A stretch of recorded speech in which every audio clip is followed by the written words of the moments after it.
that your friends are gone. Hey y'all, welcome back to another fucking writing podcast. I'm your host, Tyler Dempsey. I was filing my taxes the other day, and I don't know why I thought of this, but I guess because I've worked a bunch of different jobs. I worked 4 different jobs before I graduated high school.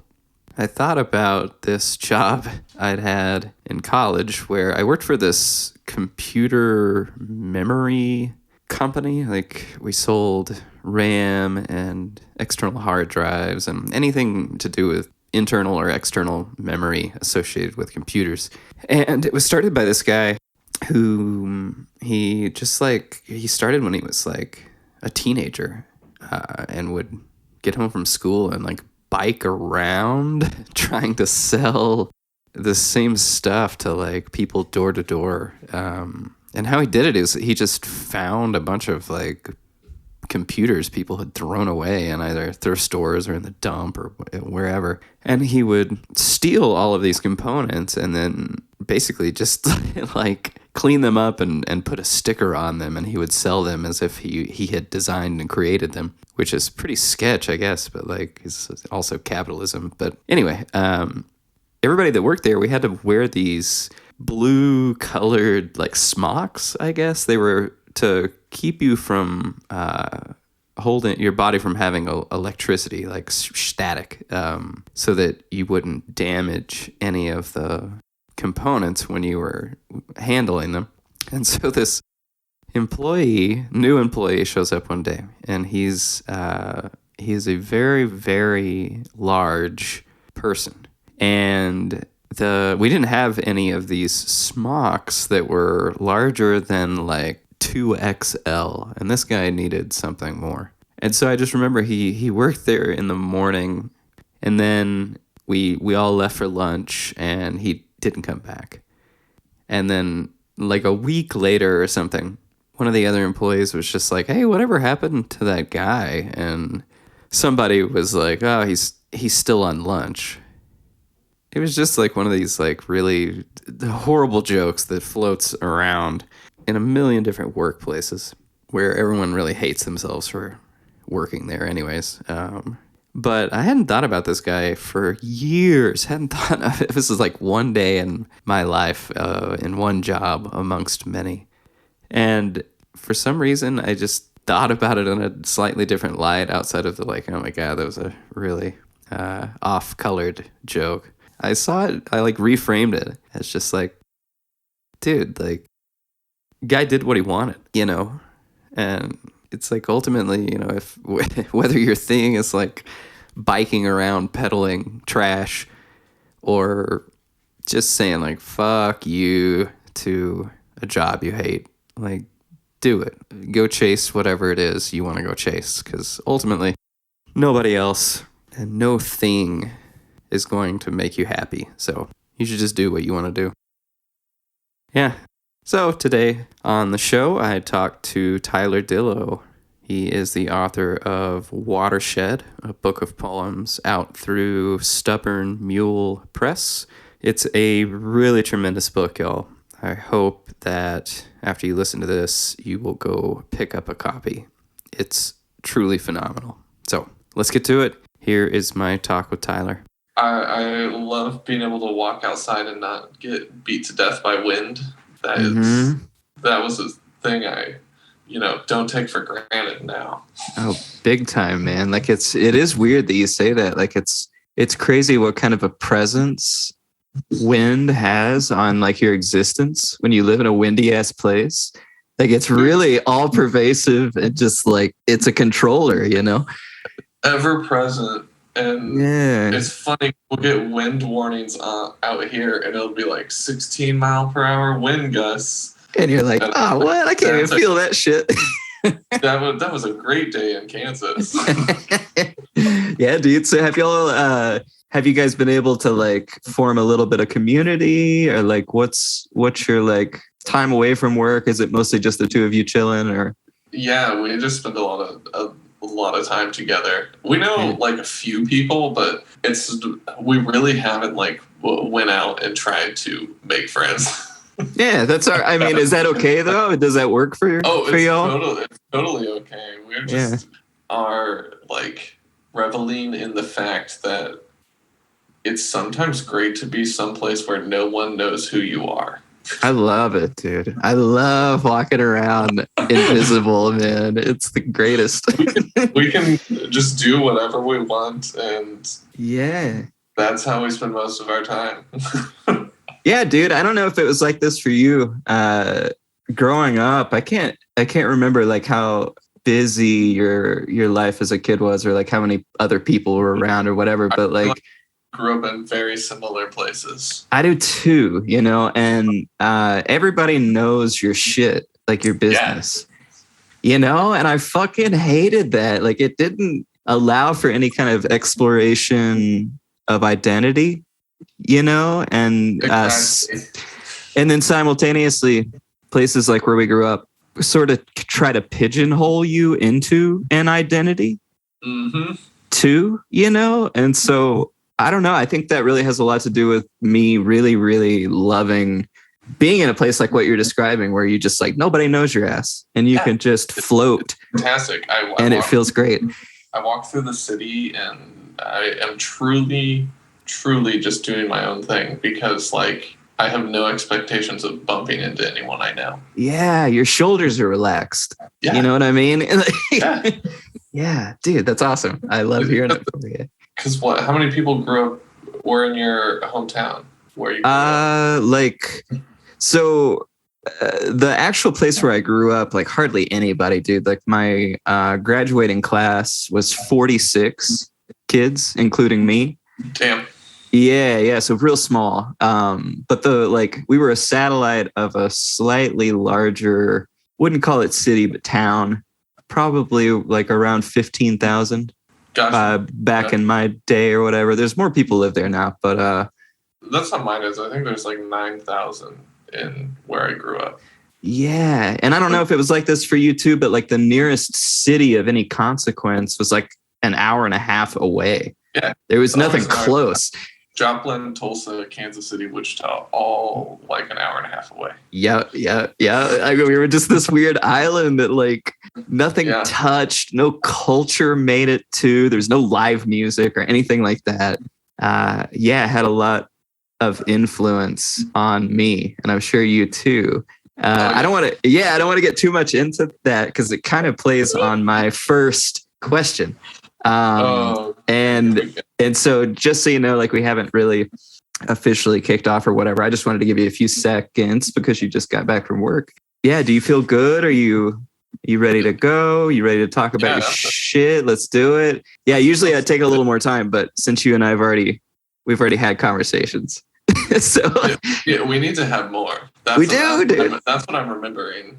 Right on. Yeah, I know. And one of your poems was a recipe, and it made me think. Man, I don't know who I got like that idea from. Yeah. I wondered. I felt a slight tingle of like, oh, maybe there's a little influence there. Very excited. Oh, definitely. Happy if there was. Those things. Shout out to your book. Your book was like happening at the same time like this thing was being birthed. No shit. Yeah. Well, how about we just roll into it then and tell me a little bit, because like, dude, Watershed, amazing book. I loved the hell out of it. Like, and it opens with a quote by Frank Stanford. And correct me if I'm wrong, but you dedicate one of the poems later in the book to him too, right? Yeah, I totally do. Yeah. Okay, cool. And like, I love his writing, and I'm in love with the unusual grace of your writing.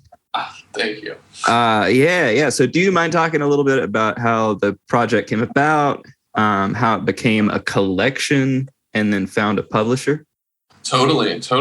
So these are, there's a lot of like Kansas poems, which in turn, relates to that little strip of states because they're all very similar, but they all have these outstanding differences between them. Like Nebraska, Kansas, Oklahoma, they're in this club.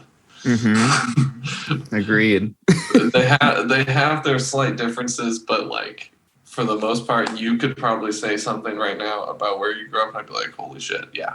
Yeah, they're a sandwich. Like there might be a little meat between us, but we're still a collective, you know. But we're still united from the lack of care of everyone else. Yes. but there's like, I don't know. This is how I looked at it when I was done. It's like 50% like Kansas poems, and then the other half were all. I'm just basing it geographically. I should have like prefaced with that. The other half were literally all written in a month when I was in Lebanon, like halfway across the world, which is why like there are so many oranges and citrus fruits and okay, all right. like that. So for me, looking at it, it's geographic, the sort of feelings, but it is. I don't know. What I wanted out of this is just all a feeling. I just want to give people that sort of like, I chase certain emotions. Yeah. And I don't always know what they are, but you just know when you hear a good song, when you see a scene in a movie and you just get that feeling. Yeah, dude, that's what I'm chasing. You run them down. I've never read anything like that literally chases this sort of fuzzy. Yeah, it's all tonal. Tonal shit. Like, how do you do that? It's like, are you envisioning something when you're doing it, or are you like kind of? I'm trying to find images and like sonic value in words to combine those to like get that feeling. That sounds like super pretentious, but like that's what I'm for, is that like when you read it out loud, you can hear that emotion, whatever it may be, anger, sadness. That makes total sense to hear you say that. So when I'm writing something and I'm kind of chasing a tonal thing, and I think we have a lot of similarities in our writing styles. I really do. I almost feel like I'm an antenna and I'm picking up something, a frequency, and it's hazy, but the feeling is coming through, and I'm trying with every effort and every syllable and sound to capture that. It's more of a translation than a writing practice. Yeah. Does that resonate? No, I really dig that. Yeah, because like, especially in these, I'm not looking for someone to walk away and be like, yep, that made sense. And that's not to say that like these are like smart poems. Like you read Eliot and you're like, oh, that doesn't really make sense. And people are like, well, you gotta approach it this way. No, that's like not that kind of doesn't make sense. I want it to like register inside of the person, but it doesn't have to like contextually or like in a story sort of way make sense. Okay. Because I'm just, yeah, like I said, I'm just chasing those feelings, and really that's what's gonna put it all together for me. That's me. Yeah. Well, it's really intriguing to talk about this and to hear you say it, because like your book has such a presence, and it does like kind of vibrate with place throughout. I felt like I was inhabiting some tangible place, even though it was very like imaginary. And I think that probably came from what you were saying earlier of like some of them, a lot of them maybe were composed in Lebanon. So it felt like this freakish wedding of like, yeah, you were standing in Kansas, but then like a giraffe could walk by or something, you know? So it had this like playful, almost like surreal feeling going on too. So you said you wrote some over maybe a longer period of time. And was it then that you captured a specific feeling and thought, I should make this a collection? Or how did the glue come together for you? The glue was like the month in Lebanon where I just like spit out like 40 poems or something. How did that happen? What was going on in Lebanon? Dude, I was just visiting my wife's family out there, and we were just like staying at their house over there. So like I got to spend like every morning just out on a balcony and just eating fresh fruit and like walking through the countryside with all these like groves of trees and lemons and all these beautiful things. That gave me like a lot of time to just do whatever I wanted and just write. That was kind of the glue to all these things that I had been working on for like a long time, that I was like, I don't know what to do with them, and I didn't. It's my own fault. I didn't send stuff out very much, but when I did, none of them were getting picked up. Like, I think 2 of the poems in this book are like previously published. Yeah. So and I read what to do with them. Okay, yeah. Like I read the couple when they came out, and I think maybe even shared one in a DM with me. But yeah, that sounds right. Yeah, but like shit, when I reread them in the collection, they made sense. Because they were living alongside everything else. I was like, holy shit, like this is amazing, like I was moved when you first shared it, but it heightens and elevates each piece whenever you see them standing beside one another. Did you get that sense when you were writing it? Did you know you were holding on to something that like was living and breathing and kind of a... I'd hope so, in the way that I think everyone kind of hopes so. But I would say that like it took me longer to order these poems in the book in the way that like I wanted to than it did to like write a majority of them. I really focused on that overall feeling and just like weaving it, because I say the same thing over and over and over again in the book until to me it means something different, or it means multiple things. But I keep saying the same thing until you're like, what does it mean? Or that was my process. Okay. My internal process. And so then you got it arranged to a place where you were comfortable and happy with it. Yeah. And then you sent it out immediately, or did you sit on it? How, No, it wasn't even in this order when I sent it out. It wasn't even done when I sent it out. But yeah, shout out Stubborn Mule for putting this out. I should give them a big shout out for their like patience of working with me, because I am like very particular. Yeah. It came together. They reached out to me, I think, after one of those poems, either the one that was in Hobart, I think. And they were like, we're putting together like a 3-book run of like Midwest poets. Oh, cool. And they're like, do you have anything? And then I sent it over to them, and fortunately they dug it, and it's very like rough. It was super rough when I sent it to them. Didn't have any makeup on. No, definitely not. And they were somewhat generous, I think, because I think I only sent them like 20 poems. Damn. Well, they saw something, Were they instrumental then in shaping it into this final form, or did they just kind of sit back and say, like, we trust you, do what you want to do? They kind of let me like do my own thing, and then they would check on me and be like, hey, is everything going good? Yeah. And then I would send them over what I was working on, and then I didn't tell them that I got an introduction and like the book was almost put together, and I'm like, here, I have this introduction from this person. Can it be in the book? I wrote this like crazy acknowledgement thing that was like 3 or 4 pages long, which like thank God didn't make it into the collection. It was bizarre and unhinged and Fortunately for me, they protected me from myself. Right.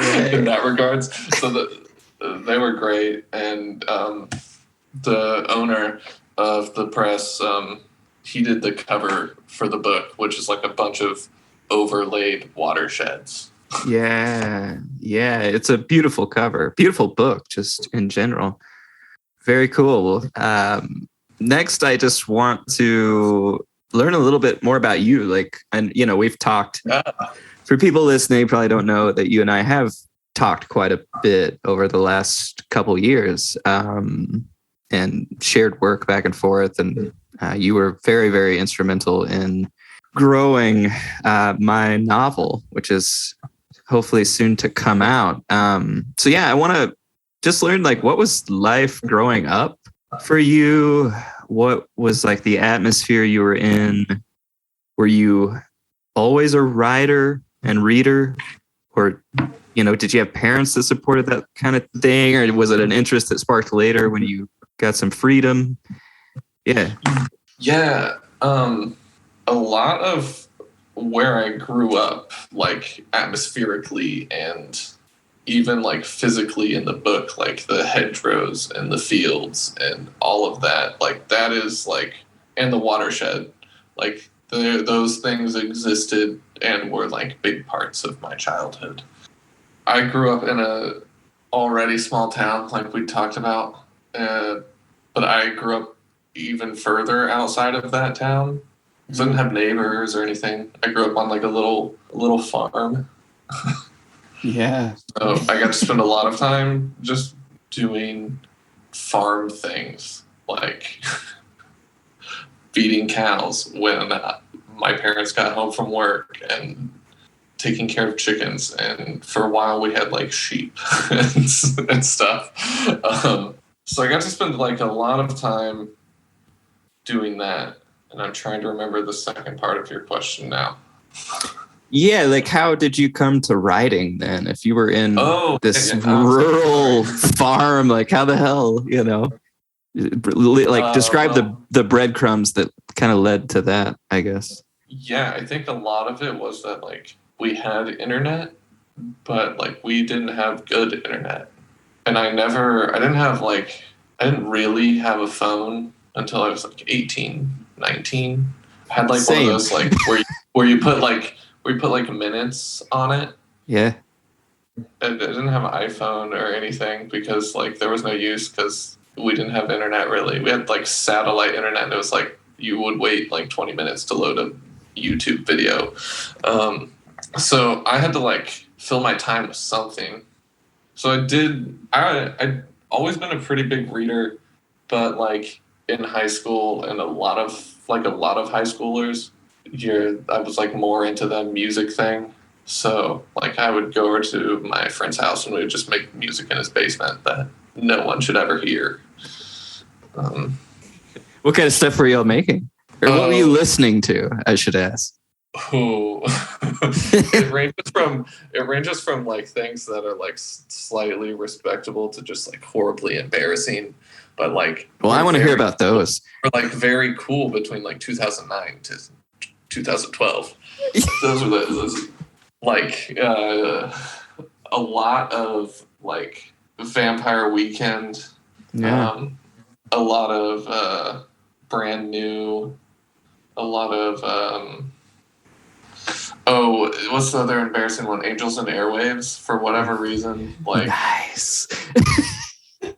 So y'all were making I'm envisioning kind of droney, pop, shoegazy type. Yeah, kind of. And then we were also listening to tons of Steely Dan. Hell yeah! So it had a hook. When I was 14, me and my best friend, we went and watched Steely Dan, and we were sick. We were by decades the youngest people there, and everyone sat the entire time. No one ever stood up. Awesome, dude! I'm so jealous. No encore, there was no opener. They played for 3 hours straight, and people just clapped. And it was over at 9:30. No, okay. So anyways, yeah. staying on track. You are in a kind of isolated place. You're reading books. You're making music, and that eventually turns into writing. When and how? Oh, okay. So I would dabble a bit in writing throughout all of high school, but never in any serious way. In that like a sort of angsty way teenagers write things. And then I would mess around with that, and I'd always do well in my like English classes when we had to do projects that involved like poetry or whatever, short stories. But like that's because it's high school and you're like the one person who's like, I actually tried, and the teacher's like, thank God one person tried. That was me apparently. So it wasn't indicative of any talent whatsoever. But like I like finally I moved to Wichita, and one of the first people I met was Troy James Weaver. How did that go down? Were y'all in the same program, or like did you just hear about each other, or like? I met him at like an open mic or something like that. This would have been around the time Wichita Stories came out. Okay, I was just about to ask, like, if he was published, or if if that kind of scene was already alive. When I moved to Wichita, there was like a little bit of a scene. Troy was like still on the outside of that. Like it just happened that they somehow pulled him out of his house to go to this. Like, and I just happened to be there, and we kind of like were in tune. Yeah. It's crazy because that's like that's like 9 years ago. So he showed me like a lot of into the indie lit world, which I like wasn't really familiar with. Like he was like, here, read this, and it was like Hill William. Shit, yeah. By Scott McCann. And like so many people, it's like Scott McClanahan, Troy James Weaver, all those dudes that were publishing at that time. Who I haven't even, those are like the two that I have read. I haven't read a lot of the other ones, if I'm being honest. Yeah. Like it's so bizarre to me that scene in Wichita exists, because I mean I'm just your neighbor to the south, and there wasn't shit like that in Oklahoma. How do you explain the Wichita scene? Man, it used to be a lot bigger than it was before I left. Are there like a couple people spearheading this, or did it just weirdly coagulate? Like what the fuck? It kind of, I think it like goes in like waves there, where it just like weirdly congeals, and like all these people are interested in doing the same thing at the same time, and then that lasts for like 6 months to a year, and then people disappear again. I don't know, because I had weird opportunities. Like I did this like poetry reading one time in Wichita with like this jazz group from Kansas City, like this synth jazz group thing, and I sent them like my poems, and then they like came up with a vibe for the song, and then when you get there, they like do this like abstract interpretation of your reading while you're reading it. So like weird things like that would happen, and people would show up. That is even more crazy that people show up for that sort of thing. Like Wichita has like that little bit of weird history where it's like Ginsberg went there, wrote about it, Burroughs like published in a Wichita magazine, things that like don't really matter anymore, and things that like most people grow out of caring about, but it can attract those like 20-year-old that is like, Burroughs is God. I want to go somewhere that was like touched by him.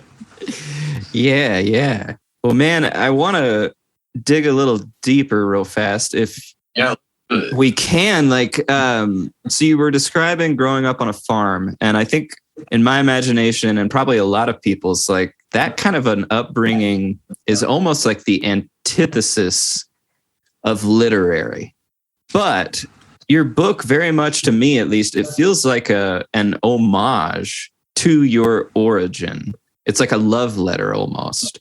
And it's, what's happening as I see it is it's an examination of things invisible and seen that have fed your identity. Does that feel right?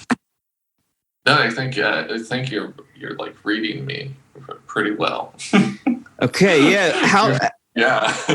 Yeah, like how much did moving away from Kansas play into the need for you to examine that concept? And do you think it's something that's like more beautiful when viewed from afar? I think like most everyone, I'm definitely like guilty of romanticizing a bit, but I think that those kinds of feelings feel real for a reason. That romanticization is also some sort of reality. Oh, moving away from Kansas, like I haven't written really. I maybe wrote like 600 words last year, which is totally fine. I needed a break. I don't know. I just felt like maybe it was important to examine that part, look at those things. Like no matter how much I was like, okay, I'm ready to move and get out of here. It's like, nah, this place is important. Yeah, I felt weirdly similar about my upbringing. And it's like in the Midwest, like I feel like family has such an influence over like the person you become. And what is it about that part of the country that like family history plays such a powerful part of who we are? I think it's because like a lot of these places feel like nothing matters, nothing going on in them matters, and nothing going on outside of it matters because it doesn't affect you. Yeah. And you have to search for closeness somewhere. Is that like what love is? I kind of hope so. I don't know. I wrote about family because like I wanted to feel closer to my family than maybe I am. Can you talk more about that? Yeah, totally. Like some of the things in here I cherry picked from my childhood, and I can be like, yeah, that really happened. And other parts, like everyone, we just make stuff up. But like in making up those feelings, I definitely would try to ground them in some emotional truth from a relationship that you have with a father or your mother or whoever in your family. I would always try to like tap into that emotional truth above all else, where the situation and the actions might not be true, but the feeling is. Mm-hmm. Yeah, because I lived in Kansas for a long time, but I didn't see my family all the time. And after I even left that like small little town, there's like some distance. It's like they're still in their own little bubble, and now I'm an intrusion to that bubble. Or it's like I'm an interruption when you go back to town, to the things that haven't changed. Mm. Yeah. I don't know if you get that feeling when you go back to Oklahoma. You're like, maybe I should go back and see how things are going. And you're like, holy shit, somehow it's the same problems. Absolutely. Somehow it looks the same. Yeah. And I can almost see a work like Watershed being an attempt to like reach into that bubble in a way and just like pat the other side on the back a little bit. Yeah, it's people are buying this book in my hometown from what I've heard. That will go as well as I think it will. Yeah. It's amazing. It makes me happy to hear that. But like, thank you. But like, thank you to all of them and to everyone that has bought my book. But it's funny because I wrote it and I never imagined it being read. I think none of us do really. Like, honestly, you know, it's sad, but like that's the truth of the writer, you know. I don't know. And so it all feels like, so it's one of those moments of duality where everything doesn't feel real and all too real at once. Yeah, totally. Cool, Tyler. Man, we've only got like a couple minutes left, believe it or not. It's already been like close to 40 minutes. Wow. Yeah. Do you have anything you want to talk about before we close? Well, I want to tell you, thank you for doing this with me. This is fantastic. Yeah. No, man, it's my honor, man. I respect you, respect your opinion enormously, and I'm stoked you allowed me to read this and thought about me. Always, man. Working, I should just note this. This has like nothing to do with my book, but also a lot. Like working through the pandemic, like editing your book, and I'm working on this at the same time. Those are the things that gave me like daily fulfillment in a time where it was like I'm stuck at home on my computer. Yeah, dude. Yeah, same. It was like a tiny little light that I look forward to. Yeah. So yeah, dude. I should note that. Hell yeah. What's giving you hope these days? I don't know. Fresh air, some sunshine. Just maybe having the ability to like step back and just breathe. I love it, man. Awesome, dude. Well, let's talk again soon, all right? Not like this, Yeah. just chilling. Yep. Give me a call. All right, dude. I'm always here. I love you, brother. Love you too.